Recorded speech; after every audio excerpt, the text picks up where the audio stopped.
Hey everyone, and welcome to this live edition of Pastrami Nation Popcorn.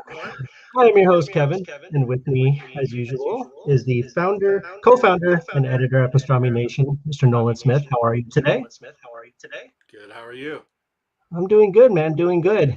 And of course, we also have Miss Rebecca Benson, a writer for Pastrami Nation. How are you doing? Good. How are you? Good, good. I just actually needed to tell you how much I've been loving your book reviews lately. They've all been really good, and I hope everyone's been checking those out at pastramination.com. They're all really good. Um, so we do, yeah, yeah, good job. So we do have a really, really fun show today. We're going to be talking about a few things, and we also have some really, really cool prizes to give away. Kind of goes with the theme of our show today, what we'll be talking about. Um, so should I just show them what they're going to win?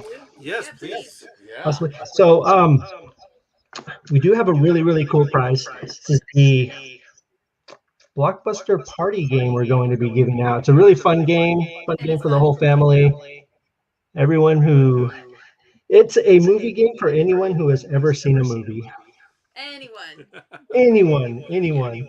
No, it's Um, awesome. yeah, it's a lot of fun. You know, I played it with my family before. I love it.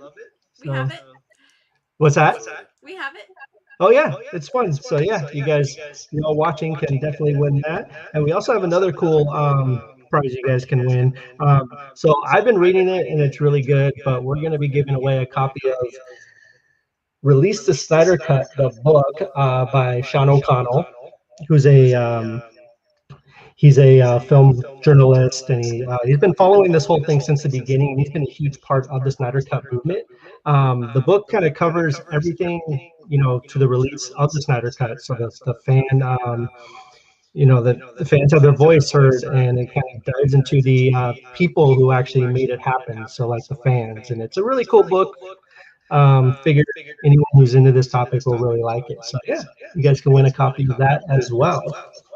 Right, and all you have to do is join the conversation. So just Yeah, jump on, leave a comment. We're going to be talking about some really cool things today. Just leave that comment, and we will draw the winner and let you know before we have our next, Pastrami Nation popcorn. We do have some comments already. I want to say hello to Jason Bean. Hello, Bean. Hello. hey Jason, how are And you? Cassie. Hello, Cassie. So drop those comments. Let us know because that book, I mean, it leads to our first topic, right, Kevin? Yeah, it does. It does. And of course, our first topic was probably one of the biggest things released last week, or one of the biggest things released this year so far. The Zack Snyder's Justice League, which is his kind of vision finally seeing the light of day. Now, I'm going to be honest, I haven't had a chance to watch it yet, unfortunately.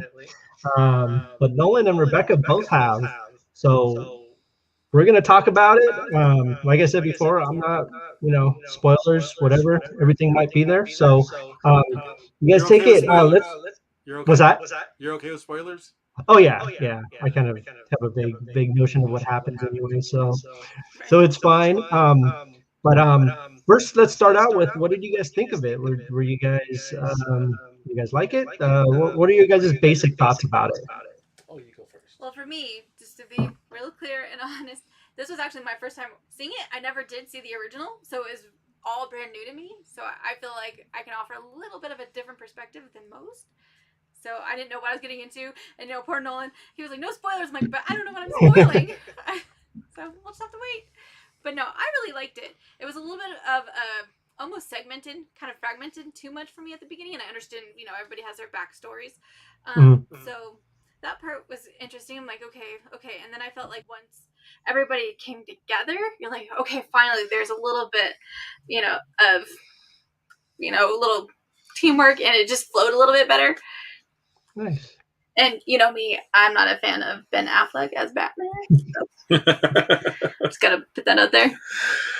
Yeah, and I like her perspective because, like she said, she didn't see the original Justice League, which I did, of course. And I mean, it wasn't a horrible movie, but it wasn't, the greatest either for me.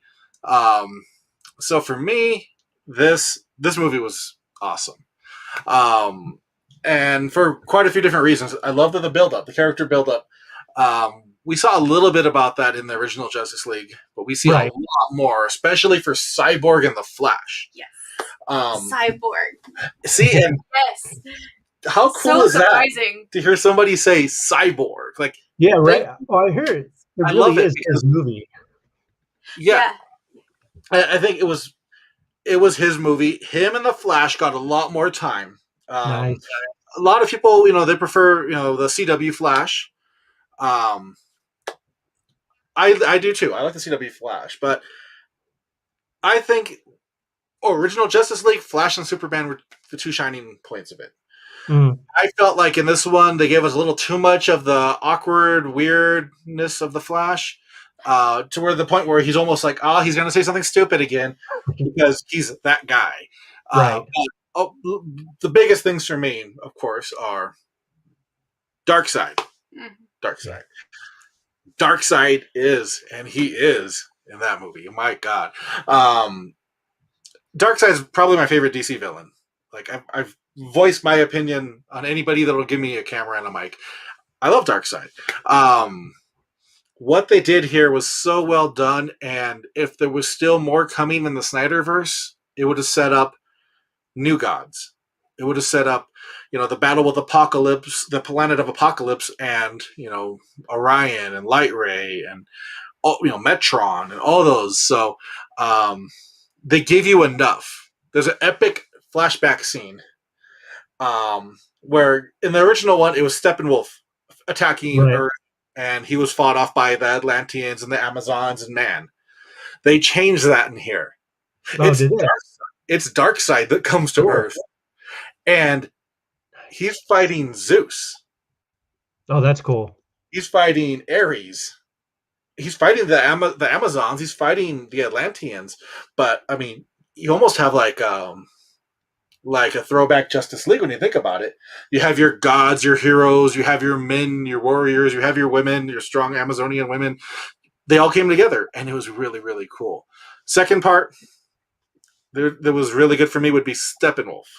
So in the original one, he looked like a weird gray guy with a funky chin and a helmet. In this one, he looks like a monster from Apocalypse. Still has the horns, but he's a monster, right? But I like the way they made his armor move. Like he was alive. Yeah. Yeah. But it didn't take away. Because you know me in CGI. If it's overused, then... Right, it takes you out of the movie. Yes. Yeah, I felt this one was done extremely well. And we have a very definitive ending of what's going to happen for Steppenwolf. Because in the first one, we didn't. Right. This one, we know exactly what happens to Steppenwolf. Exactly. Do you want me to spoil that? You can, yeah. So it falls into my third favorite part, and that is Superman. So Superman, of course, I mean, he's Big Blue, right? He's the man. He's even more so in this movie. So at the end of it, when they're trying to protect Cyborg because he's trying to do things with the mother box and whatnot, and Steppenwolf goes to get him with the axe, and you just see black suited Superman boom. Ooh, that's cool. And he just wastes him completely. And then with the help of the League, they knocked him back to Apocalypse, but not before a certain Amazonian decided to his head. Oh, nice. And it was satisfying. It was so satisfying. I really loved it. Please, if you're watching this, what did you like or not like about the Snyder Cut? I mean, granted, it was a long time. 4 hours and 2 minutes, right? Yes. It was by pretty quick, though. And it can. So for me and my brother watched it, and for us, it did fly by at times. But the beginning can drag. And I think that's what happened with you. Jason Bean even commented on that. Yeah. Right. The first 3 chapters were a little slow. Exactly, right? But when they did come together, I mean, it was the movie we should have gotten. And I know a 4-hour movie it's not ideal. It's not ideal for the studios. It's not ideal for a movie theater. But it works. And it works extremely well. And since we're spoiling things, can we talk about that in credit thing? What happened? Oh. Or do we got some? Yes. Yeah. So Bean did think the beheading was out of character for Wonder Woman. Oh, yes and no, but Wonder Woman is also the person in the comics that snapped the neck of Maxwell Lord. So, like, she's an Amazonian. Like justice is justice. And I think that was the thing. Like, if it was the Flash, he's not going to do that. Like, Barry's not going to do that. I mean, he caught a hot dog. That was one of his big scenes in there. But so the last scene, it was not quite. It was the epilogue, right? Oh, yes, very long. So yeah, the epilogue is almost like another scene. Yes, right. And the epilogue takes us back into Nightmare Batman world. Oh, that's cool. And is that when we see? But we see a lot more this time. Do we? So you see Deathstroke. Oh, cool. Oh, yeah, I saw he was coming back. Without his helmet, with a big white mohawk. And he has all like black and silver armor. Very cool looking, right? We see somebody else. Who else do we see? We see the Joker. You see the Joker. And this... Holy cow, I know. This Joker this is not your Suicide Squad Joker. Good. This is eerie, creepy, unnerving. Up the ante. Yeah, like, this was a good Joker. Like, the things he said to Bruce, and the things Bruce says back, you're like... But just his mannerisms, that's what got me. The laughs, because he has his regular, he has that maniacal, insane laugh. And that's the part that it was good. It was so good. I mean, if we got some sort of spinoff of the Nightmare-verse, I think people would love to see that, because they show the Flash, the one that had the mask from Batman vs. Superman. He's in there. Oh, nice. So we see a wide range of things in there, and one kind of expected but unexpected cameo was kind of the last member missing from the big Justice League team, because it's always been the big seven. Right. And you can't really have a league if you don't have Martian Manhunter. Right. Oh, yeah. And we see him pop his head in there. And we have him say exactly who he is. Like, and it's very well done. I absolutely loved it. Me, I'm a toy collector. I'm looking forward to the McFarlane toys coming out with Darkseid and Steppenwolf. Yeah, it blew me away. It was just a good superhero movie. So I think I know you're waiting, Kevin, and I applaud you for waiting, because you're doing it for the right reasons. It's been hard. You're going to thoroughly enjoy it, especially, watching it when you do. I know you will. Oh yeah, I'm excited to see it. I do have a couple questions though. Rebecca, you said you aren't a fan of Affleck Batman, but did this movie change your mind at all on him? Oh no, being Batman? No, just kind of amplified it a little bit more. Well, speaking of amplification, because they added a little undertone to his voice, and I was like, "Oh no!" Yeah, and because people complained about the Christian Bale, I don't wear hockey mask. Well, they add some of that to this one, and really, you can see the old footage to the new footage, because Affleck he was in a dark place when he was doing Justice League, so he kind of was letting himself go a little. He got a little paunchy and whatnot, and then you see Nightmare when the reshoots. He's far leaner. His face is far leaner. Gotcha. And actually, I do have some comments I would like to share, because I asked the question about Justice League to people on my page. So I'd like to share that with you if you would like to hear it. Absolutely. All right, and I screenshotted it so I would never lose it again. All right, David Woodring said he absolutely loved it. Let's see. Sean Chevrolet put, it was awesome. Nathan Liberty put, loved it. Had very few small problems, but it was excellent overall. I want more. Rebecca Rubio put, dad approved, so it was awesome. Her dad is probably like one of the biggest DC fans, so that's good. And Ramon put, I loved it. Really crazy to think how dirty Warner Brothers did him. I agree. It is, because it feels like a totally different movie. Bean put a comment I have to address. I knew you would. Yeah, he put, looking forward to the McFarlane toys until Gargoyles was announced. Yeah, so for those of you who've been like on our social media for Pastrami Nation, you probably saw a little gargoyle picture pop up. Yeah, it's happening. That's for another podcast that will be coming very soon. I'm trust me.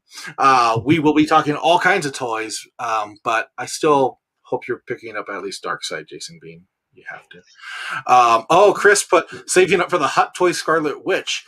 Hot Toys are amazing. I wish I had room and money for them because these things are $200 to $300 and they're 12 inches, but they're amazing. I owned one. Yeah. No, I've owned two in my entire life.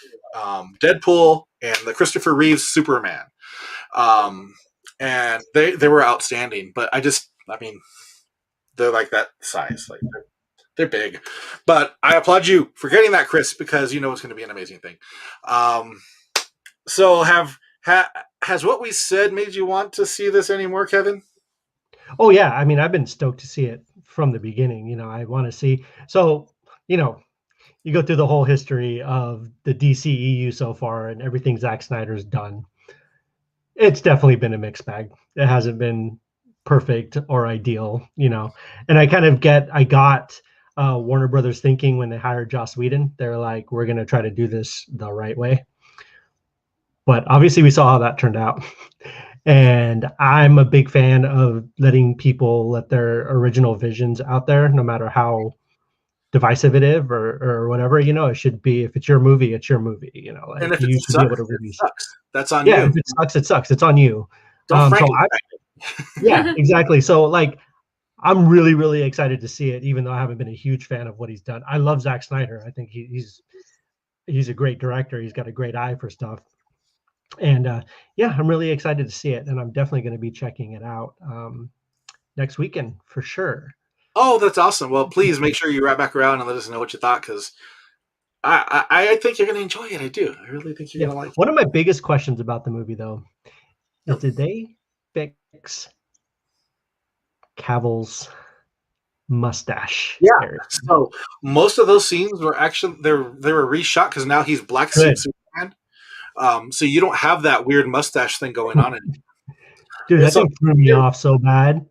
I got to explain that to I remember all that, Balderall. Mm-hmm. It was so horrible because he was filming the James Bond movie. Mm-hmm. So he was a villain. Mission Impossible, The Fallout. Mission Impossible, there we go. And he had the stash. And they digitally removed it, and it's become like a meme, gold mine. Oh yeah.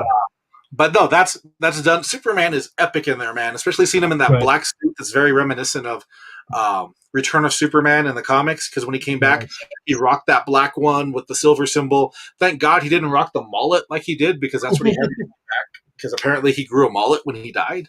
Not in the movie. Thank God. Thank God. Cavill is the Superman. Like, he's who I would like to see move forward. How about you? Mm-hmm. Yes. Yeah, he's very fantastic. much paying tribute to Christopher Reeve. Right. And speaking of Christopher Reeve, I want to jump to a comment right here.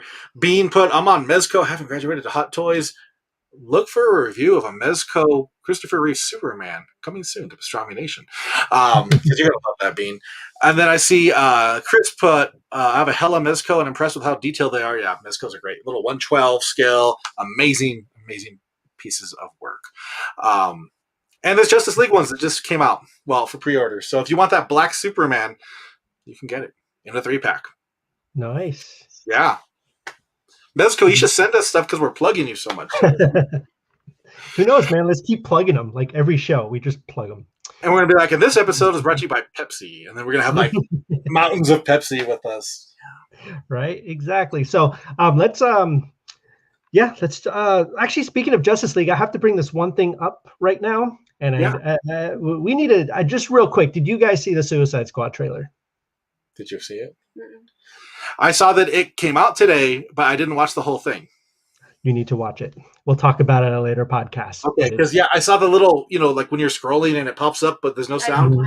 I haven't watched it yet either. So I would love to talk about it because I heard it's really good, and I think somebody really famous is doing a voice of a shark. So it's goodness. We'll talk about it later, but it's awesome. Everyone needs to check that trailer out. It's freaking amazing. While we're on DC, I just want to throw out one quick little nugget. We don't have to like elaborate on it, but Dr. Fate has been cast in the Black Adam movie, and it is Pierce Brosnan. That was awesome news. I saw that and I'm excited for that. It threw me for a loop. Pierce Brosnan's a fantastic actor. I think he's going to nail being, Dr. Fate. Like, Give him That's the a gold. huge get. Give us a McFarlane toy of it. Like, let's do it. Yeah, that's a huge get for that franchise. So yeah. Uh, Well, I mean, what? But like, DC's been like going back into their classic, like freaking Aquaman had, who is it? Julie Andrews was in it. Like right. it has all these, like they get all these really great actors and actresses. So I'm excited to see what Pierce is going to bring to it. That'll be a lot of fun. I can't wait. I know it starts filming in the summer, so I can't wait.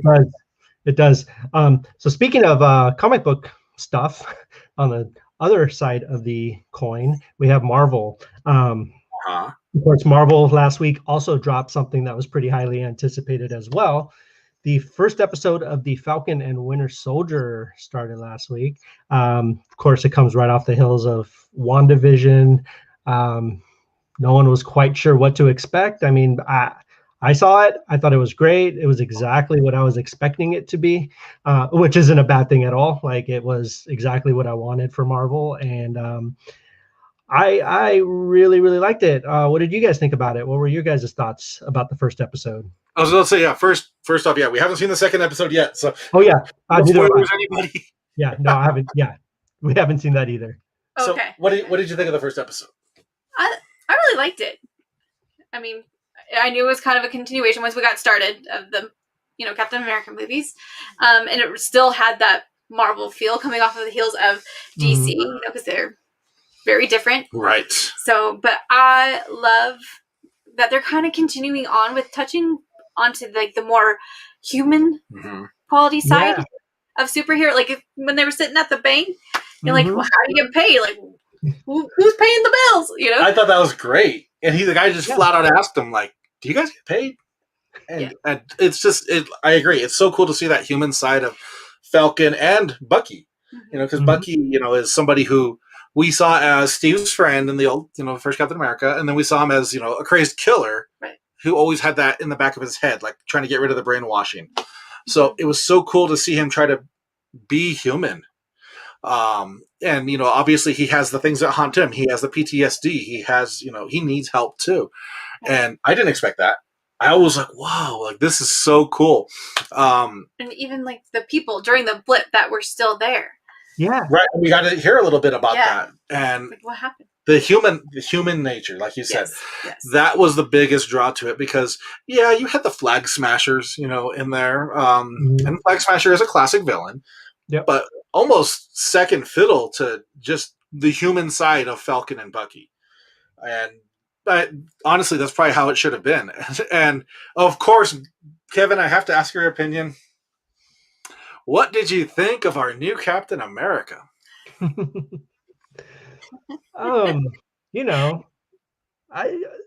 The dude looks completely different without his mask, by the way, Mr. Wyatt Russell, who happens to be Kurt Russell's son. I did not know that. Really cool fact.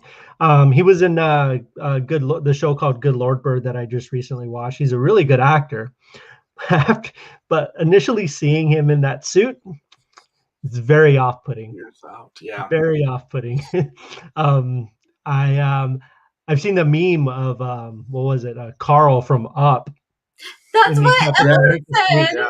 Yeah. And you see that in the face, but like you see the guy in real life, and you're like, how did they like make him look like that? Which is really weird. I mean, of course, it's all in the face area.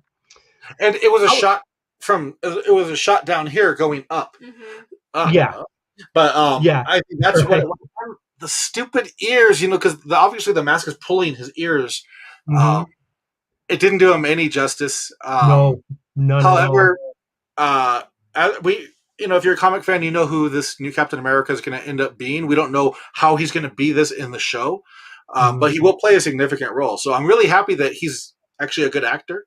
From what I've heard, I've never seen him in anything else, but I've read that he is a good actor. Super talented guy, yeah. So that's exciting. I love the suit up until here. I thought the rest of it looked pretty cool. I hated the star with the A. Man, when that scene came on, I was just like, I can't believe they did it. They did Sam like that. Well, to me, more fuel to the fire, because if there's two people in that universe that deserve to hold that shield, and it's the Falcon and the Winter Soldier. Right.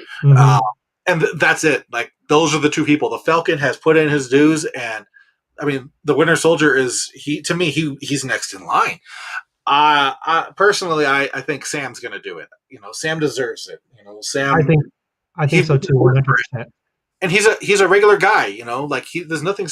There's no superpower to him. There's no brainwashing or cybernetic arm. Like he's a regular guy, and that actually is what connected me relationally to his character too. When he just drops his head, because so many of us feel like, well, we worked hard, we were just trying to do the right thing, and then there goes the carpet out from underneath you. Yeah, it was a huge slap in the face to Sam, and you saw the emotion from him, from everybody in that room watching that TV. Like you're like, why would you do that to him? I have faith. I have faith that the real Captain America will stand up, and Big Ears will move to the side. But it was a great first episode. I know we're gonna see Baron Zemo coming up with his cool mask. I've always loved Baron Zemo with the mask. I heard rumblings we're going to see some 80s kind of comic book storylines brought up, which might be super cool because it keeps it into the human level of it. And I would love that, do that. But to me, it's what we thought and more. We thought it was going to be a continuation of Captain America and the Winter Soldier, Civil War and all that. And it is, but it's more than that. So if you haven't watched it, check it out. I see we have a comment. Oh, Bean, I have to admit I fell asleep while watching. But that isn't because of the episode. Okay. I'll watch the first two maybe tonight. Okay. Yeah, that's a good idea. And then he also put, I also need to watch Invincible this weekend. Any other suggestions? So first, yes, I need to watch Invincible this weekend. And if people aren't familiar with Invincible, it's a superhero show based off of the Image comic about a guy young kid, teenager guy, has powers because his dad is kind of like Superman and came from another planet. Things go horribly and violently wrong. It's from Robert Kirkman, the guy who brought us Walking Dead. And it's an animated series. And Glenn from The Walking Dead is actually one of the voice cast in there. And the first 3 episodes just went up today on Amazon. So you better believe I'm going to be watching that. I love Invincible. So if you're a fan of brutal cartoon series, this is one you got to watch. Any other suggestions for Bean, though? What can you watch this weekend? Man, of course I'm at a loss right now. I'm shocked you are, because you've been watching like every movie under the sun. See, that's why we need a blockbuster so we can walk in and we can exactly. There are a ton of movies and a ton of other amazing stuff out there to watch on Netflix, Hulu, all these things, and I can't think of a single one right now that makes me a horrible entertainment reporter. And I can think of one for you, and it leads us right into the next topic, and it's based off of what Rebecca said. Go into a blockbuster. Yep. So on Netflix, there's a wonderful documentary about the Last Blockbuster, which is about 3 hours away from me over here in Bend, Oregon. Never been there, haven't been there yet, but I've always wanted to. I know, I've been meaning, 3 hours, 6 hour round trip. It's not too bad, Bad? Yeah. No, it's not too bad at all. But yeah, it's a documentary on Netflix, and it's great. You guys also had the chance to watch it. What did you guys think of it? Were you guys like, we have not watched it yet. We're actually gearing up to watch it. We're excited to, but talk to us about it. Talk to us about this documentary and what makes this Last Blockbuster special. Because I remember when I went to Alaska, there were 2 Blockbusters left. Because I passed by one. I didn't stop, but it was there, and that one's gone now. So why is this special? Yeah, so this gets into the story of all that and why this is actually the Last Blockbuster now.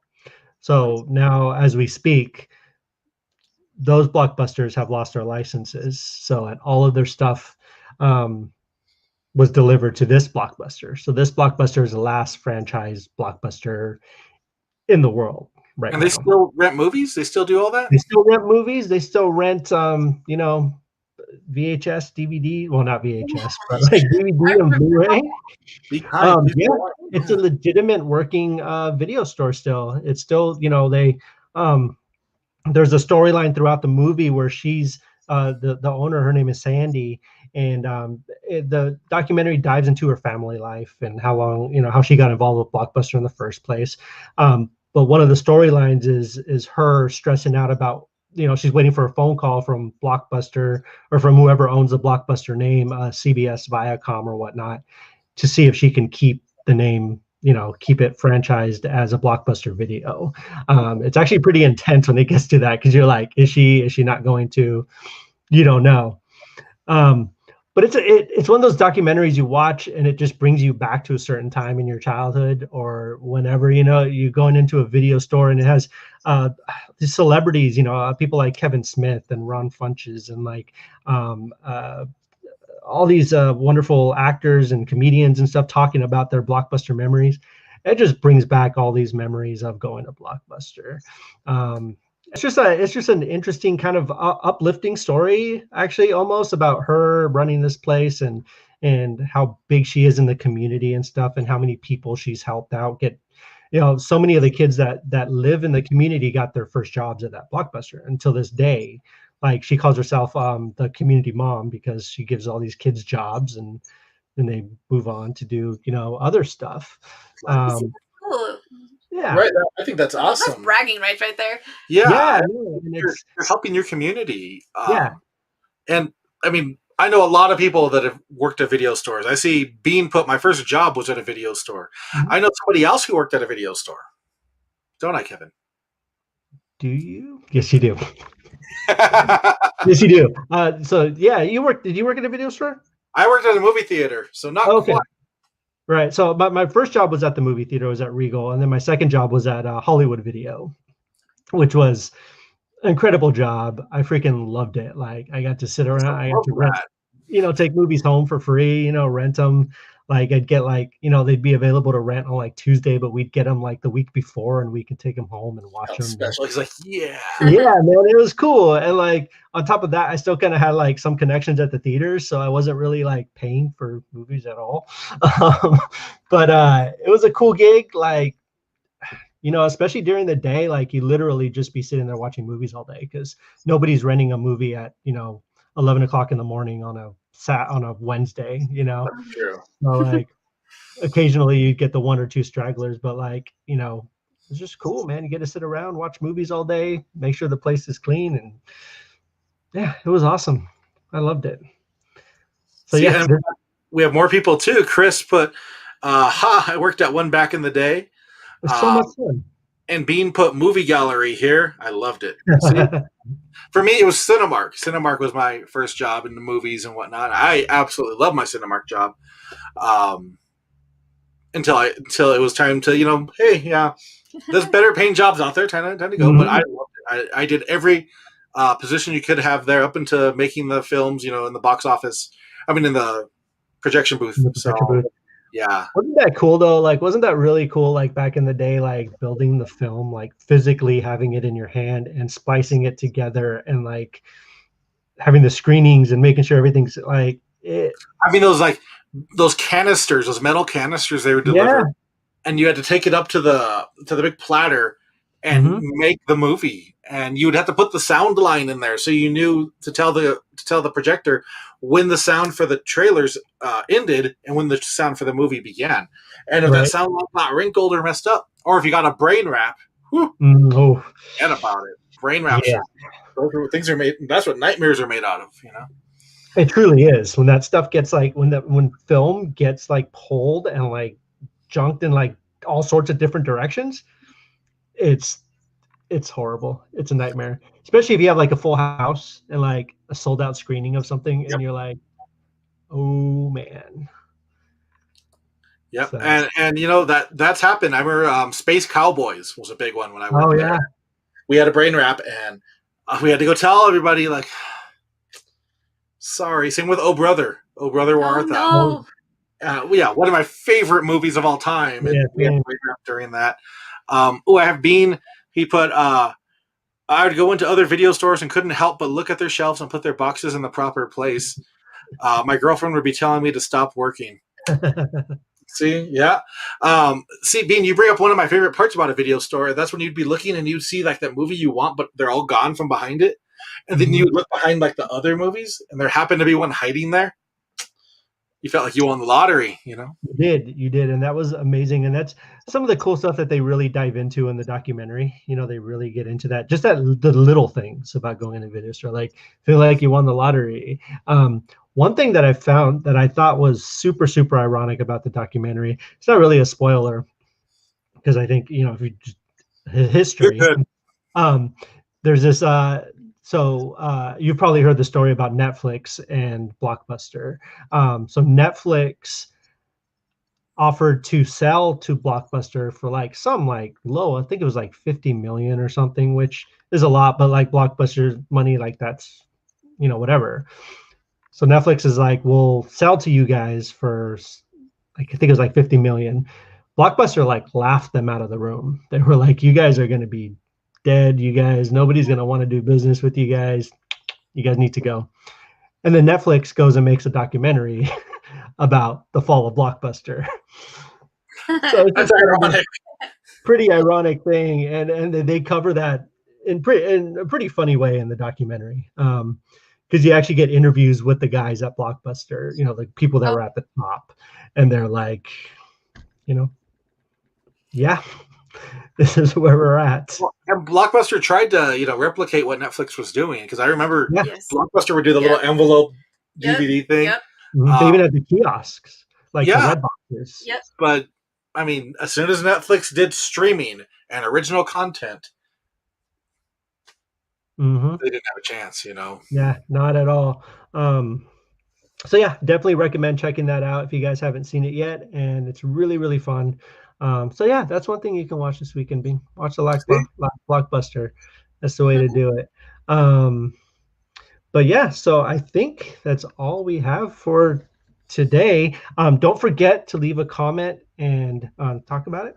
You guys could win this wonderful, wonderful book. Even if you guys don't win it, you should go get it and read it, because it's actually a really, really good read. It's the most casual, fun book I've ever read so far, and it tells a story if you're interested in any of that stuff. It's just an incredible book. Your first book review for Pastrami Nation? Yes, it will be. It will be, actually. I'm almost done with it, and it will be a wonderful review, and I'm excited for it because it's a great read. It's a great read, and I'm just, you know, I know it sounds like I'm like fawning over it, but it's amazing. It's great. It's good. And then, of course, you can also win the Blockbuster Party Game. Love that case. It's so cool. The case is really cool. Comes with a really cool buzzer, and like, it's just fun. It's a lot of fun. We had fun. Yeah, it is a lot of fun. Yeah. So we'll definitely. So when we, you know, So please leave a comment, and you guys could win that stuff. Right, and we got some more comments. Looks like Bean's excited for Godzilla vs. Kong. So are we. Can't wait to see it so we can talk about it. Yeah. That'll be great. And then I see Chris put it. He put, hated when the new big release was out and they got all rented out, and you constantly check return bins and call it a store. Oh yeah. Yep. All the time. You're like, you see that stack of them, and you're like, is there any? I don't even know what movie it would have been. We're like, is there any of that in there? Well, we had to check the phone book for the phone numbers for, you know, other locations. Phone book.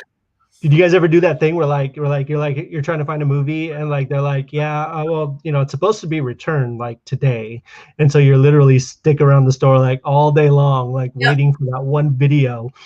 Like every time someone brings in a movie, you're like, what you got there?